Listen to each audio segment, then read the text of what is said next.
senior lawyers advising the public to stop criticizing those calling for obedience to court orders. Many had said this is a back and forth between the governor and the senior advocate of Nigeria, Osije Okocha. Well, as it stands, there are those that say nobody's name was mentioned. It was referring to judges and lawyers that give out judgments and all of that.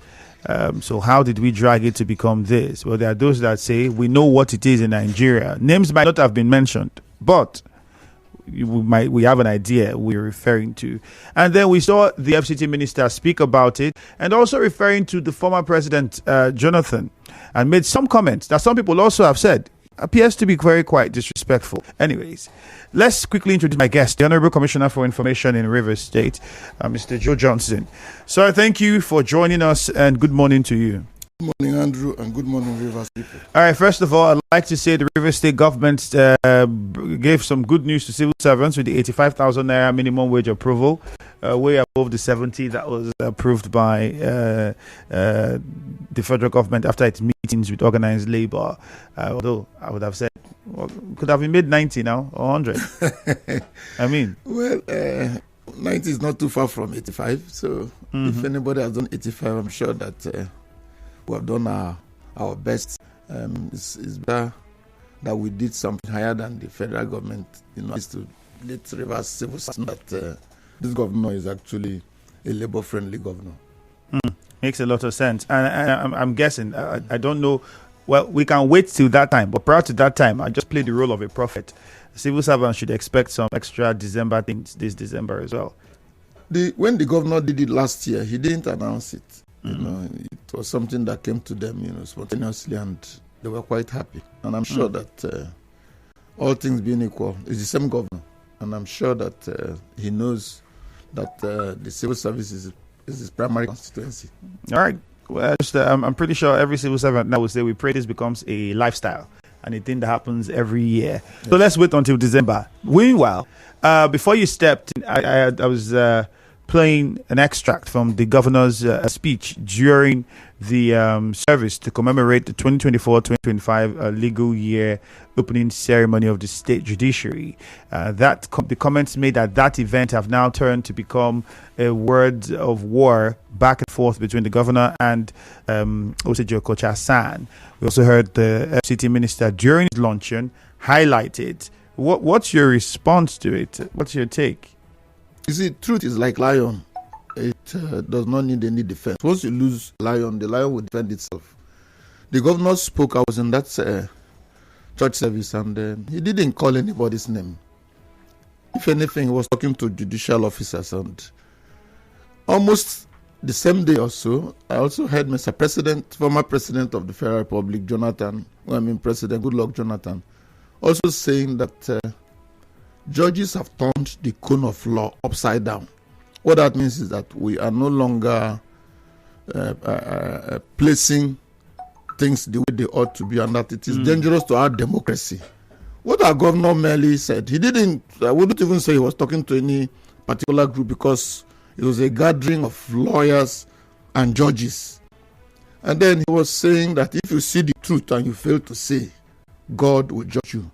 So it is if, that is anybody, whether you're a lawyer or a judge or even a member of any other profession. So I'm surprised that some people are trying to make it look as if he was talking to Osije Okocha. No.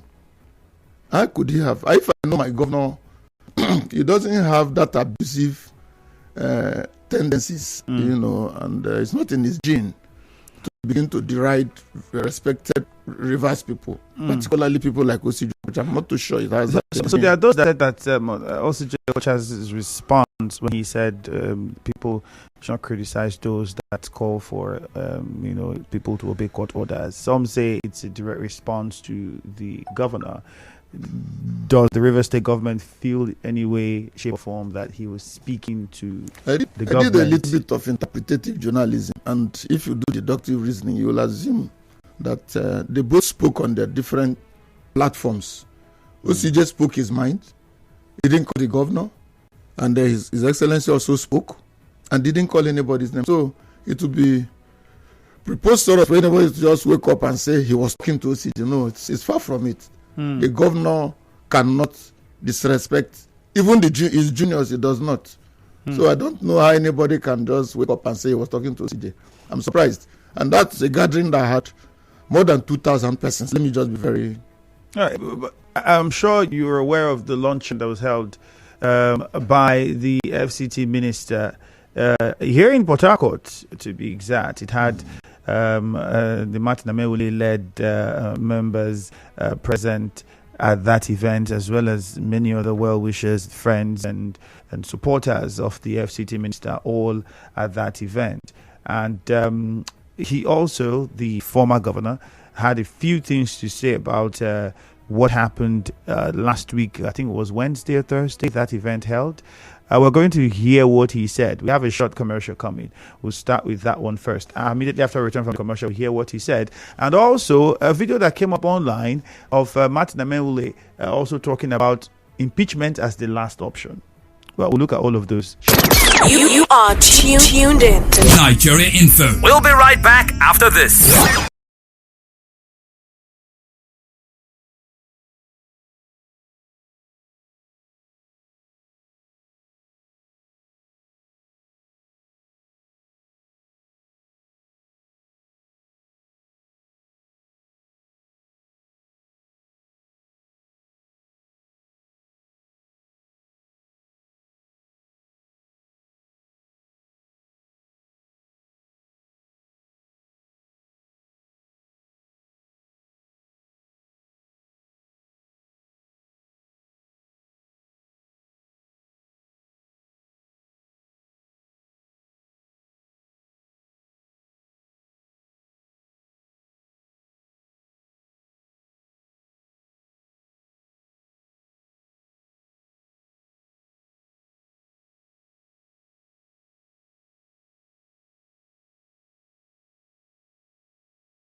have the Commissioner for Information in Rivers State, Mr. Joe Johnson, with us in the studio. Sir, thank you.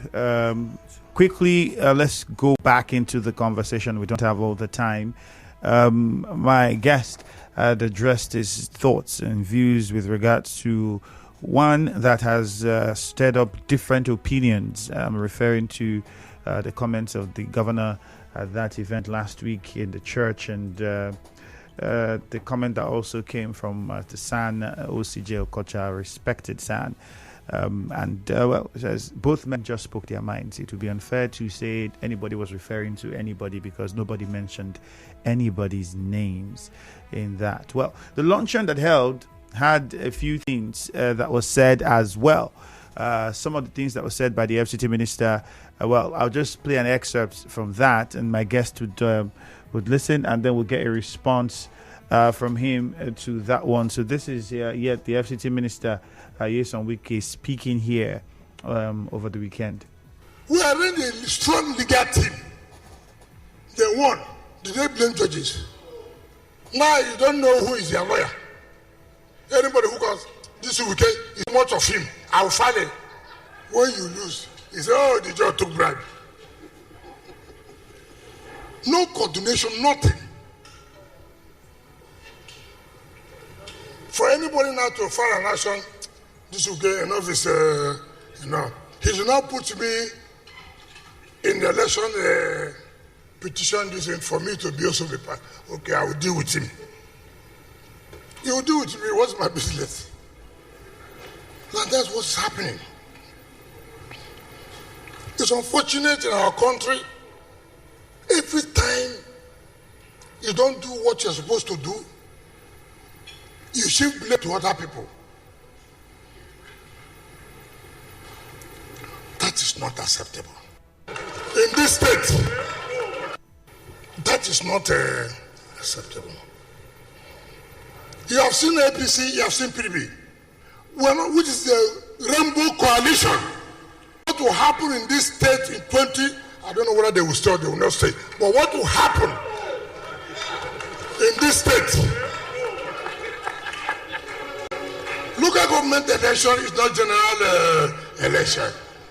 See, monkey. You think he will allow you to carry results sheet to go to government house and then announce without scores? All right, so that's the FCT Minister there, criticizing the local government elections. If you listen further down, he also spoke about 2027 and what the intentions are, and says, well, you think it's general election in 2027 would allow you to do this and that. Yes, let's get your position on this. The comments that the FCT Minister has made, especially about the organization of the local government elections and the allegations of results being retained in the government house. He didn't put a finger on anything, and I find it difficult I don't have that clairvoyance to know what he's really talking about. But if the local government election is anything to go by, it's one of the best elections that we've had. Don't forget that the police abdicated, and Rivers people had an understanding, went to the polls, and have elected candidates of their choice. And the general election that will come will also be local government based.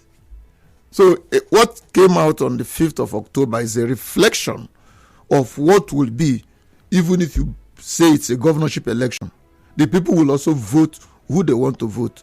And if you know the status of things, the political disposition of Rivers State, you will agree that the governor has light followership beyond what he even got as votes in the governorship election. So if you go to the polls now, you will see that the governor has an organic love for which people have expressed in different forms. And I want to believe strongly that if we're going to use that as a signpost, 2027 will be a victory for the governor. Some people have said we also had at that event, Martin Amewule led members of the House. They have their sittings. They do all that they do. And recently, we saw the Okojombo Assembly speaking and saying, well, actions would have to be taken against those who are still conducting themselves as lawmakers when they are well recognized as one. The question many are asking is the state government, if Martin Amewule and the others lawmakers are not lawmakers and should not be functioning, how come no action is being taken to stop them? Well, by our own constitution, the Martin Amewule and his group are no longer members of the House. I don't want to, waste my strength, trying to emphasize. Because some dragged the judgment that came asking. Recall that the matter that took Martin Amewule and his group was filed on the 29th of November. They didn't tell Rivers people that they went to even Justice Donatus Okorowo. They didn't tell them that they went there to stop them from first bringing the National Assembly to make law, since there was a division, because as at 29th of November, they had not defected. There were two houses, one led by Eddie Sinehi, the other by Martin.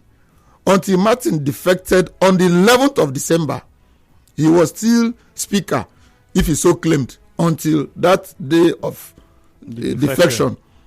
And before the 11th, Martin came on air to say that he had suspended Eddie Sinehi and 3 others.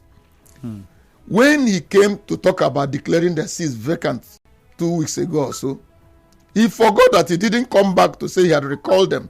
For instance, if you were suspended from Nigeria Info, nobody would say that Andrew had not been coming to work. Until the management recalls you and you refuse to come, there and then shall we say that you have eloped. But in this case, the people you said you suspended, you didn't recall them, but you went to declare that they had not come to sittings for 152 days. So it tells you that the admixture in what they are doing, they are confused. There is a subsisting matter before the Court of Appeal talking about their defection. Until that matter is decided and possibly goes on appeal at the Supreme, let them wait. So they have come to say they didn't defect. Rivers people are laughing at them. Rivers people also saw them come to say that they had defected. They even justified their reasons. I listened to His Excellency, the former governor. He said, even if they have defected, not conceding. I wish you played that one. He said, not conceding, even if they have defected. Is that why 3 people should? The answer is yes. 3 people who legitimately, it's like going on a journey. For instance, let me use anything, but that's not my wish for anybody. Let me say that 31 people were on a journey. 27 died. Those who are living are the survivors. And if they're on a mission, of course, they are disposed to either continuing or taking a decision. And in the spirit of our constitution, there was never an attempt. The constitution never envisaged that a time will come when a speaker of a house can defect alongside other members. So the here that remained declared their seat vacant. That issue had not been contested. So where do you want to place something on nothing? And you want to get results? Some say that the judgment that came from the Court of Appeal, saying that the budget should be represented. Yes, because at the time the matter was filed, at the time that suit was filed on the 29th of November was when they went to court to ask that the budget be presented to them, and the National Assembly shouldn't come to take over. So at that time, Martin Amewule was speakers. They were still members of PDP the PDP members.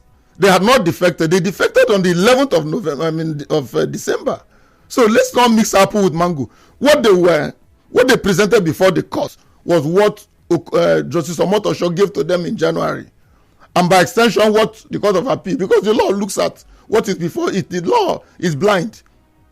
There's a wrong God that stands before and looks at the weight of evidence on your own side. Don't forget that this matter that is in contention was a matter that Mr. President directed in his proclamation, 8-point proclamation agenda, that we should withdraw all our matters. We withdrew. Ordinarily, what should have happened would have been for the court to strike out the matter. But it was an ambush judgment. If that's what they are flaunting, okay. But the matter is before the Supreme Court. The court, as at the time they went to court, was to ask that the budget be presented to Martin, which probably had a higher number of members of the assembly. But don't forget that they defected after, and the judgment came when they have also defected. We were before Mr. President on the 18th of December when he said, go and withdraw all matters. We withdrew, they didn't withdraw. All right, we'll come back to more of this, but let's take our mind to some developmental matters. Let's say quite a lot of politics to talk about. Unfortunately, we don't have all the time. Aside what we've seen with the minimum wage at 85,000 naira, which many have commended the government for, what else does Rivers people need to know that the Rivers State government is embarking on at the moment? You see, I want to believe that the labor union in the state should even give the governor an award, even though I'm aware they call him champion of something. I can't remember precisely what happened during the last Labor Day. But we came to a system when 10 years in the service of labor union, nobody got promoted. People were stagnated. Those who retired and probably died in the course of it had long gone without any benefit attached to them. But this governor came.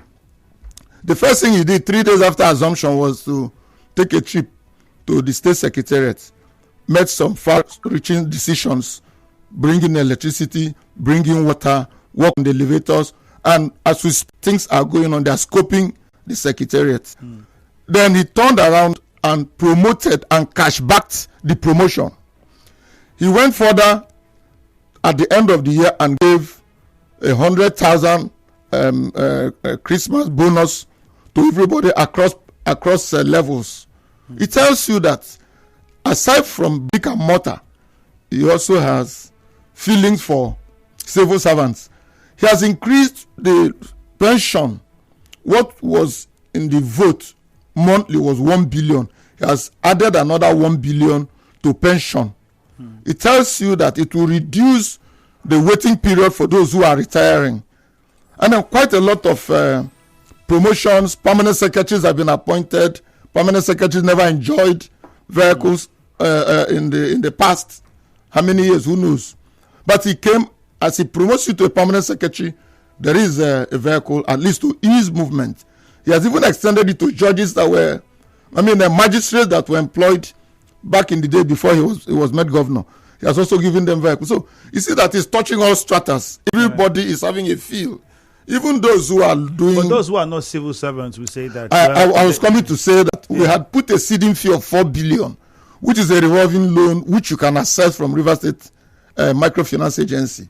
These are things that are put in place. Only last week, I had 100 scholarships to those going to Wigwe University. Even when Wigwe is not alive, somebody is still remembering to see how to encourage that venture. In the Pamo University, you also know what we have done there.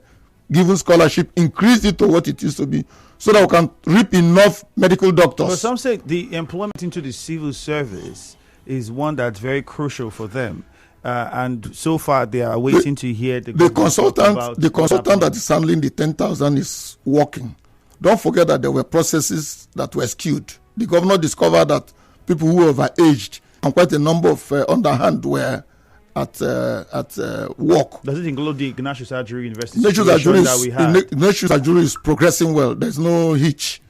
Captain Amadi is progressing, and then the one that we have 1,000 for health workers. That's 1,000 River State University on one side, and then primary health care 1,000 is also on the other side. They are progressing. And then, there's a lot to ask. We didn't get ask everything. Ask everything now. Let's leave the quarrel. Let's talk about governance. Before we go to the education sector, let's talk about the flood. We know that there's a committee set up headed by the deputy governor, but we've not really heard much. We also have the commissioner for environment in that area. We've done much. I'm a member of that committee. Right. So what's happening? Because in Outer West, we're hearing people leaving their houses, and some people have even been locked out from the town hall where they usually use as a center during floods. There are types of floods so that we don't mix apple with mango. If you see, there's a flash flood. There's a flood that will come from the Lagdo Dam when they open the dam. And when it comes, like it will come through River Benue, the areas that it will get into our state is usually the Rashi region. That's the the red flag zone. We visited them last week Thursday. We were with them with local governments that are in that region. 4 or 5 local governments were there with their chairmen and then representatives of the various local governments. And we had an enlightenment program. We came back on that Friday, on Thursday. Today is another day. And we met on Friday. At the time you were there, you met flooded. Was the environment flooded? It was beginning to show presence. Okay. The Ahoda West particularly. And Ahoda West and the Nelga region are the areas that are flood prone. And we're trying to identify higher grounds, do emergency operational centers, try to see how we can contain what is going on. We met with the council chairman on Friday. Council chairman, 18 local governments that are impacted. They were with us, with the deputy governor on Friday. Today is only Monday. And I'm sure that between now and tomorrow, we'll begin to put a few things in place, particularly that we are envisaging from the NIMET's report that the frequency will increase, having opened the dam a little to about 11 point something percent.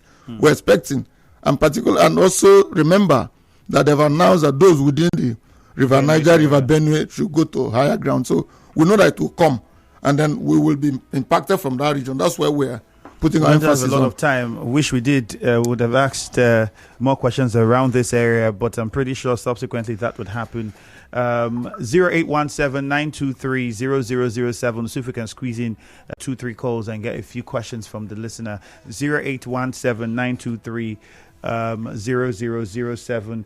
Some of the messages on WhatsApp says, when did the governor in his speech mention OCJ Okocha? Is OCJ now a corrupt judge? No, he's not. So is Wike the paymaster that the governor believe is referring to? I think it's just guilty conscience. Hector, that's from you. Says Andrew, good morning. Since the FCT Minister, since Wike became the FCT Minister, I have never heard him saying what federal government is planning for Rivers State. I remember how he used to attack the transport minister at the time.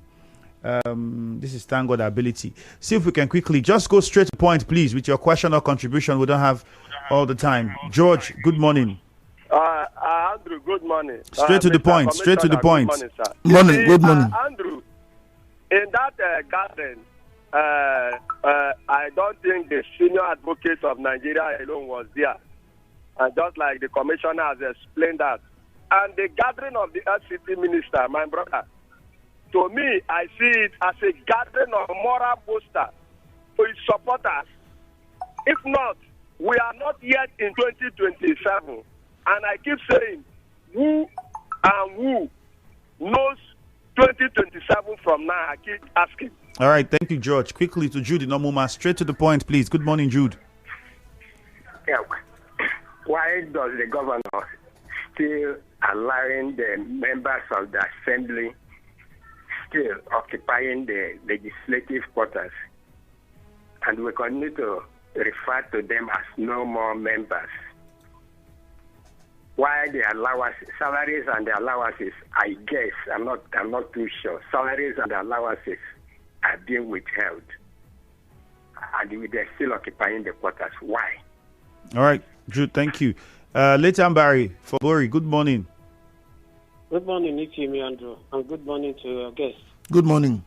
Yeah, first, let me congratulate the governor for pronouncing that 85,000 naira minimum wage for workers. I think the governor is the workers' messiah. That is his new name.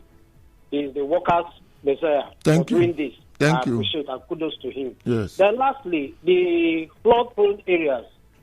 I think I heard that relief materials were being given to those people. This is not actually time for that. This is time to ensure that we put in place what is actually causing this problem, making these people experience so much of their environment.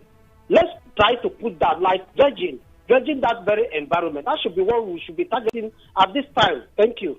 All right, Leighton Barry, thank you. We'll take a very short commercial. The commissioner will respond to some of the questions already. Still, this one on WhatsApp says, please ask him if the minimum wage the governor announced will get to local government workers. All right, that's from Gift in Port Harcourt. What plan does the governor have for education? Ask your guest. Okay, would also be putting that teachers' employment and renovation of schools, all part of the questions that they want you to respond to. After the commercial, we'll respond to those. The show continues after this break.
Continues with the Commissioner for Information. My name is Ifeimi Andrew. I will just go over to Mr. Johnson now. Honorable Commissioner, sir, you heard some of the questions. I'll start with the caller who says, I think we've asked that before. Why are they still getting paid? Martin Amenwule and the other lawmakers who still are sitting and making laws. I don't know. I'm not in the finance department. I will need to find out from Commissioner for Finance if they're being paid. All right. Then the question about the minimum wage, would it cut across to local government workers? There are 3 tiers of government, and I'm sure that the local government issue will be addressed. The governor will address it because the award or the approval is to all civil servants. So let me believe that it looks like they run different kind of tiers.